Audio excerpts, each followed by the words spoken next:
Shalom, selamat pagi. Jumpa kembali dalam renungan harian GMI Ebenezer. Tuhan selalu dekat kepada orang yang remuk jiwanya, patah hatinya. Dia akan selalu menolong dan menghiburkan setiap orang yang berduka cita karena persoalan dan pergumulan. Tuhan senantiasa menghiburnya. Mari kita mendengarkan firman Tuhan, dan sebelum mendengarkan firman Tuhan, mari kita berdoa. Kami mengucap syukur dan terima kasih untuk kasih-Mu yang luar biasa di dalam hidup kami. Kami bersyukur ya Tuhan, karena Engkau selalu memberkati, Engkau memberi kekuatan, Engkau menghibur kami. Dalam situasi apapun Engkau selalu ada bagi kami. Kami bersyukur dan terima kasih. Pagi ini kami mau mendengarkan firman-Mu, Tuhan menolong kami. Di dalam dan demi Yesus Kristus kami berdoa dan mengucap syukur. Amin. Pagi ini kita akan bersama-sama merenungkan satu tema firman Tuhan. Tuhan mendengar dan bertindak bagian yang kedua. Kita baca di dalam Lukas pasal yang ke-7 ayat yang ke-13. Demikian bunyi firman Tuhan. Dan ketika Tuhan melihat janda itu, tergeraklah hatinya oleh belas kasihan. Lalu ia berkata kepadanya, "Jangan menangis." Bapak, Ibu, serta saudara-saudari, ini satu peristiwa yang terjadi di kota Nain. Ketika Tuhan Yesus akan masuk kota Nain dan melalui pintu gerbang.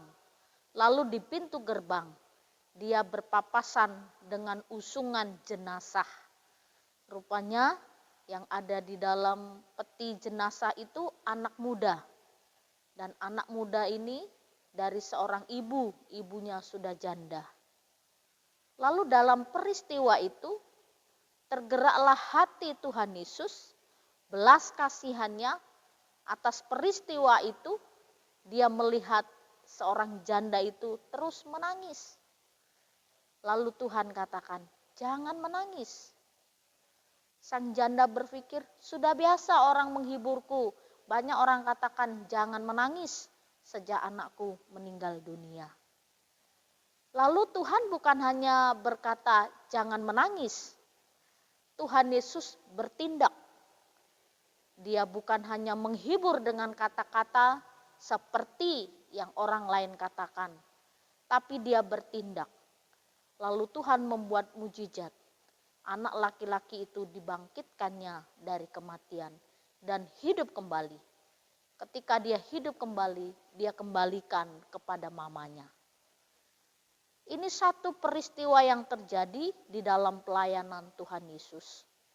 Banyak peristiwa-peristiwa yang terjadi di mana Tuhan Yesus menaruh belas kasihan.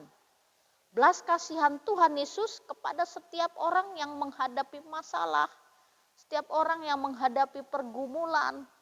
Tuhan Yesus selalu bertindak dan Tuhan selalu tergerak hatinya untuk menolong.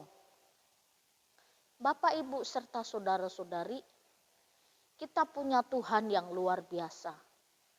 Kita punya Tuhan yang mampu menolong kita.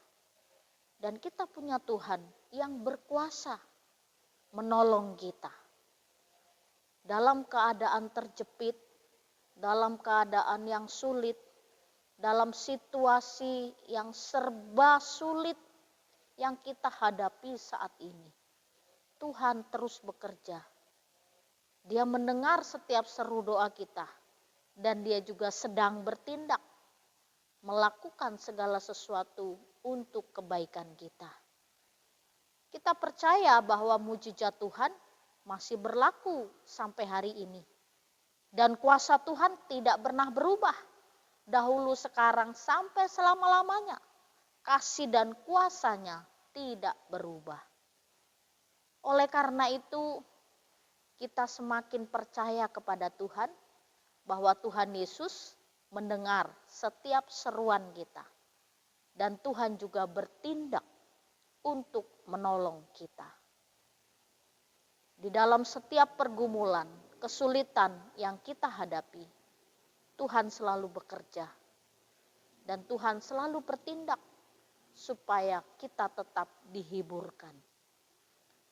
Ini satu pengalaman hidup bagaimana hidup di dalam Tuhan. Bapak, Ibu, serta saudara-saudari, dalam pelayanan saya ada satu kesaksian seorang keluarga. Dia punya anak laki-laki, 2 laki-laki dan anaknya yang besar. Dia ingin kuliahkan. Waktu itu kami tinggal di Sungai Lilin, anaknya ingin kuliah di Palembang. Lalu uang mereka, uang pangkal untuk kuliah waktu itu 5 juta. Dia tidak punya uang, tapi anak mau sekolah. Lalu mereka berdoa kepada Tuhan, meminta pertolongan Tuhan. Dan akhirnya tidak disangka, tidak dipikirkan oleh keluarga ini. Ada orang yang mau menolong meminjamkan uang 5 juta supaya anaknya bisa kuliah. Akhirnya mereka mendapatkan uang dan anaknya bisa kuliah di Palembang. Ini bukti nyata bahwa mujizat Tuhan masih terjadi. Kalau kita pikirkan dalam hidup kita, masih banyak peristiwa-peristiwa, keajaiban-keajaiban yang terjadi di dalam hidup kita. Tuhan berbelas kasihan kepada orang yang remuk hatinya. Tuhan berbelas kasihan kepada orang yang patah hati. Tuhan berbelas kasihan kepada orang yang remuk jiwanya karena masalah persoalan.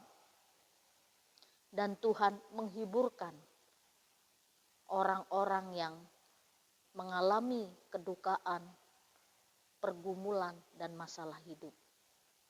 Jadi pagi ini, mari kita tetap berseru kepada Tuhan. Dan mari kita saksikan tindakan Tuhan atas hidup kita. Mari kita lihat tindakan Tuhan untuk menolong dan menghibur kita. Kita percaya Tuhan kita adalah Tuhan yang hidup. Dia hidup, Dia bekerja. Dan segala pekerjaannya mendatangkan kebaikan bagi kita. Amin. Mari kita berdoa. Kami bersyukur dan terima kasih untuk setiap tindakan Tuhan yang terjadi atas hidup kami. Engkau adalah Tuhan yang pernah menjadi sama seperti kami. Engkau tahu apa yang kami rasakan. Engkau tahu derita yang sedang kami alami saat ini. Engkau tahu juga beban yang kami hadapi. Kami tahu Tuhan, jika dibandingkan dengan persoalan dan pergumulan yang kau hadapi, persoalan kami belum seberapa. Kami percaya Engkau mampu menolong kami dan menghibur kami. Biarlah firman-Mu pagi ini memberi kekuatan kepada kami untuk kami terus berpengharapan kepadamu. Di dalam dan demi Yesus Kristus kami berdoa dan mengucap syukur. Amin.